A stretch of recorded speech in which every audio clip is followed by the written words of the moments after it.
What's up guys, welcome back to the channel. In today's video, we're gonna be changing the differential fluid on the front and rear of our 5th gen 4Runner.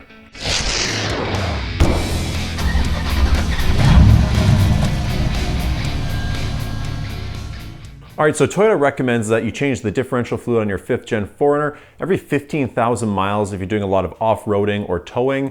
If you're just doing kind of weekend warrior off-roading and just a little bit of towing here and there, every 30,000 miles should be okay. The fluid we're going to use today is a very high quality fluid. This is made by Redline. It's 75W85GL5. This is what Toyota recommends that you put inside of your differentials. It can be a little bit hard to find. I got mine off of Amazon. I'll leave links in the description to where you could find this. Another thing I picked up was this fluid transfer pump made by Pennzoil. I was looking at a lot of different fluid transfer pumps online, and the reviews are kind of iffy. Some of them are made in China. Some people had bad experiences with them. This one's made by Pennzoil. Really good reviews. Took me a while to find this. I'll leave a link in the description to where you can find this one. The beauty with this is that it will actually go right onto our 1-quart bottle here, and then we can just pump it into our differential. So it's small enough it can kind of get under the vehicle, so it's convenient that way. So what you'll require is 3 quarts for the back and 1.5 quarts for the front. And then you'll just need 4 crush washers in total, one of them being a larger copper crush washer for the front differential. But we'll go over that in a little bit. Let's jump into the job and go over what we'll need for tools. All right, so for tools, what you need is a breaker bar, a ratchet, a 24mm socket, a 10mm hex socket, an extension, a 12mm socket, and a torque wrench. All right, so you will need a 10mm hex socket. Just make sure it's a 1/2-inch ratchet hex socket. These can be a little tricky to find. Usually you won't find this just in your toolbox. It's basically a huge Allen key. I'll leave a link in the description to where you can find one of these on Amazon for $5. Really good reviews. All right, so we're gonna come around and under our front tire here, under our vehicle, and we're gonna be removing this skid plate right here. Not your front skid plate, this is your transmission skid plate. So what you'll need is a 12mm, and we'll just undo all 4 bolts. So there'll be 2 at the back. And I'll just leave that one in a little bit.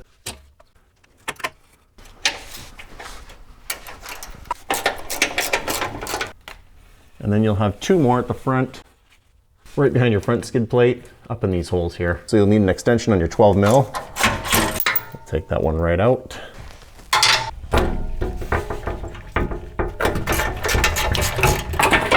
Great. All right, so coming from the front of the vehicle here, now that the skid plate has been removed, here is our front differential. Now we'll kind of spin around to the back. We're more kind of coming from the driver's side tire. And what you will see is our drain here, and up top, we have our fill. So what we'll do is we'll loosen the fill first, and that will allow air to come in. We'll do our bottom drain. So our fill up here, we'll loosen our drain down here, and then we'll dump our fluid out into an oil pan or any sort of bucket or anything you can catch the fluid with. The reason why I started with the front differential is the most difficult, but the reason why I started with it is because if you can't get these off, this is why we got that 10mm hex socket all with that 1/2-inch ratchet, is because we may need to use a breaker bar. These things can kind of get stuck on here, especially the bottom one. And if they are kind of stuck, we'll just use some penetrating oil like WD-40 and then move to the back of the vehicle, do the back differential. And then by the time you're done that, hopefully that penetrating oil's gotten in there and they'll loosen up nicely. So let's get a little penetrating oil on these and get these off, get our pan in place and empty the fluid. All right, so we got our 10mm hex socket on our breaker bar. We'll just pop it in the top first, just kind of slide it in. If there's some dirt or whatever in there, just use a small screwdriver and just kind of get that dirt out of there. So that's in there nice and far. Let's see if we can crank this loose good. That one popped loose easily. And we'll do the bottom one. There we go. That one really wanted to stick in there, this lower one. And I've heard that that one can be a little bit tricky. So anyways, let's fully open this top one. And if you don't see, so you can see my crush washer here, make sure you replace these because if you try to reuse this, you'll definitely end up with a leak. So yeah, we'll just put that off to the side. And now we'll just loosen the bottom one. The fluid does come out really quick, unless you're in like minus 30-degree weather. All right, we'll just let that drain out and then we'll put our new fluid in. All right, so here we have our drain. And if you look here, this is magnetic. So it's picked up a whole bunch of kind of metal filings. And it's kind of just gunky metal filings on here. So we'll just make sure we clean this off. This is completely normal. You can see the magnet in there. All right, so we'll slide this off. That's our old crush washer, the copper one. Great, and we'll put our new washer on there. And this is our fill. So we'll just slide that one off and pop our new one on. All right, so let's put the drain plug on here and let's start filling it up. Grab our drain plug and let's screw this in. Make sure your washer's on there. All right, so we have our torque wrench on here now, and we're going to tighten this down to 48 foot-pounds of torque. So we'll just listen for the click. There it is, 48 foot-pounds of torque. Perfect. All right, so I got my bottle here with my fluid transfer pump in the top. I'm just gonna stick the tubing here inside of the differential, make sure the tubing's clean. And then I'm just gonna start pumping away. And I'll pump this whole 1 quart bottle in, and then half of the other one. Basically, you're just gonna keep pumping until the fluid starts to come out.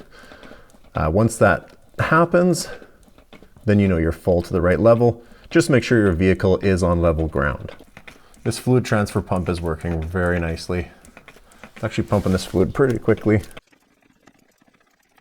All right, so you can see it now dripping out here a little bit. That means that I filled it all the way up to the top. Now, once I remove this tube, it'll just kind of pour out a bit. So I'll get my pan in place just to catch the fluid, and then it will just kind of like self-level to the correct amount. Once it stops leaking out, I can put the plug in.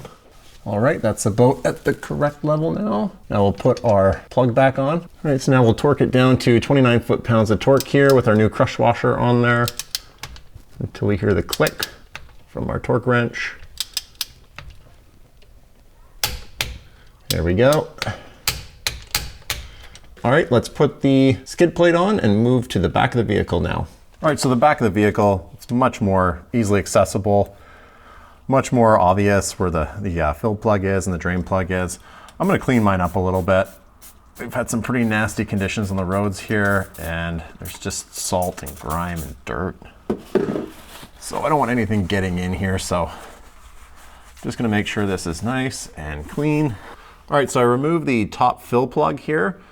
This one was on there quite good. The crush washer is kind of like binded right onto the fill plug here. Then I removed the drain plug and let it drain out. Wow, was the fluid ever dirty? I don't know when this was changed last. I bought this vehicle secondhand. It may not have ever been done. So I'm happy I'm doing this. Just letting it drain out now. But it's the same concept as the front. The drain plug here has a magnet on it. Has a magnet on it, and you can see, I don't know if you can see that very well, but there's some metal sludge here. Actually not too much, so that's good. What I'll do is just clean this off, and then I'll replace these two crush washers. These are both identical on both the fill and drain plugs. So yeah, slide these off, get the new ones on, get these cleaned up and back on, and then we'll start filling. All right, so using a 24 millimeter, we're now gonna put the drain plug back in. Make sure you got your new crush washer on there. We'll just tighten this up. And then we'll take our torque wrench here. Make sure that this is set to 38 foot-pounds of torque. And that's a 24 millimeter socket. Perfect. All right, so now we're ready to fill our rear differential with fluid. This will take about 3 quarts of fluid. Great, so same thing as before.